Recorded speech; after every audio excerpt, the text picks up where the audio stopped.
I'm a long-term advocate of planetary health. And the reason why I'm doing this video is to talk about how climate change and planetary health issues are global issues. They aren't just happening to the southern parts of the world, they are happening to the north. In Minnesota, we are seeing shifts and changes from a state that had predominantly a lot of snow in the winter, and now the weather has changed or the climate has changed. We are in the ice belt. Our people grew up used to the pattern of snow, not the pattern of ice.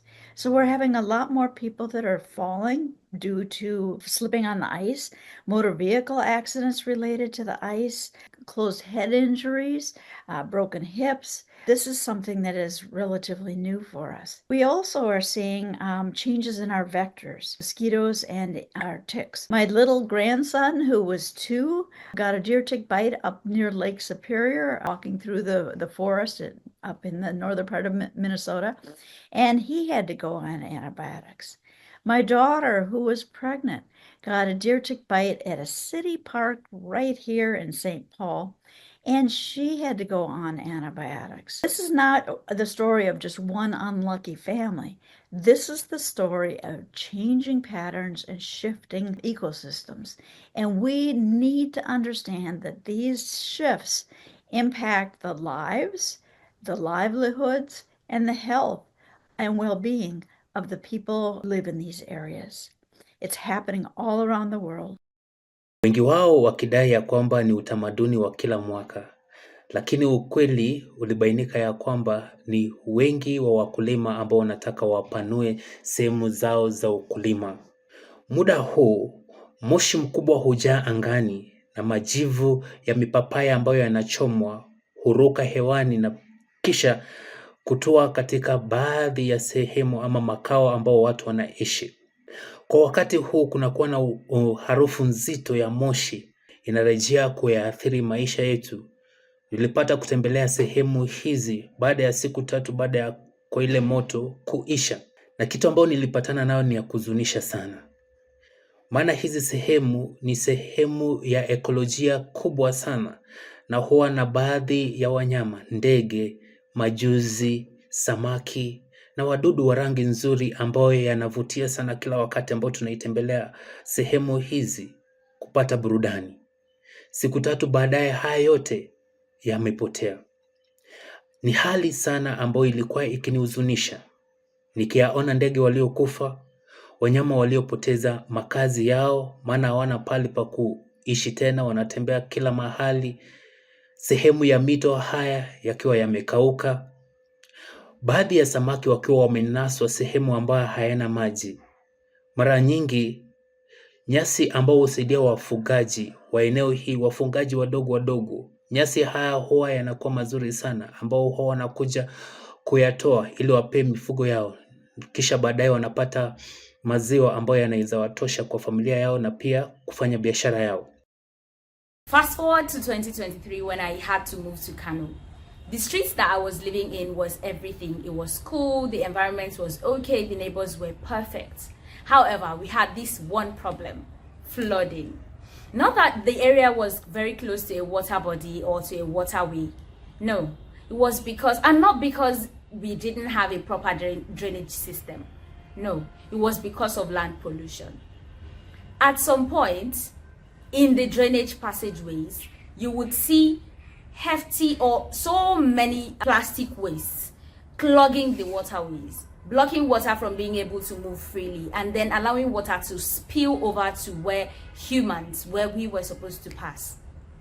During this time, I was required to go to work 5 days in a week. And most of the times that it would rain overnight. So by the time we wake up in the morning and I have to go to work, the streets were flooded. As a doctor, I have witnessed a sharp increase in patient turnover, especially with respiratory infections like chronic obstructive pulmonary disease and asthma. In Lahore, we face the issue of smog, which causes several respiratory infections. Awareness campaigns, artificial rain, smoke-emitting vehicles were banned, factories and kilns in and around Lahore were restricted, People were encouraged to use public transportation, and moreover, schools were closed to protect children from adverse effects of smog. I think one of the most significant environmental issues that I experienced happened in Australia back in the summer of 2019-2020. And it was a really harsh summer for fires back home in Australia. And we watched fires absolutely ravage the continent. And there was about 65,000 acres that were burnt out. We had people lose their lives, and we also conservatively had about 1 billion animals die. Some of that connection, I think, for environmental health and human health is for us as Indigenous people. Our experience of it is really, really different. The whole language that is utilised now for climate change and climate mitigation and planetary health, these are words and discourses that have only really swung up in the last decade to 20 years or so. So for me, when I talk about human health and planetary health, I always have to look at it through an Indigenous lens of what that means for us as Indigenous people. Our relationality to our land has meant different things.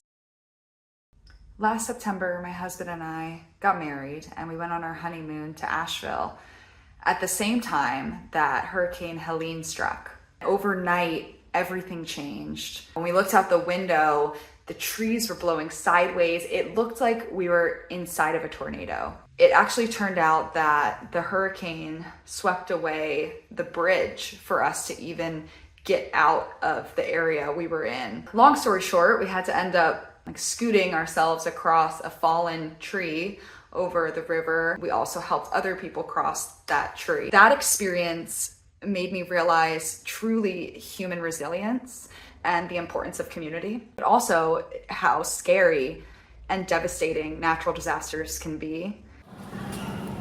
I came back to Thailand in 2022, and the first thing I noticed was the sky.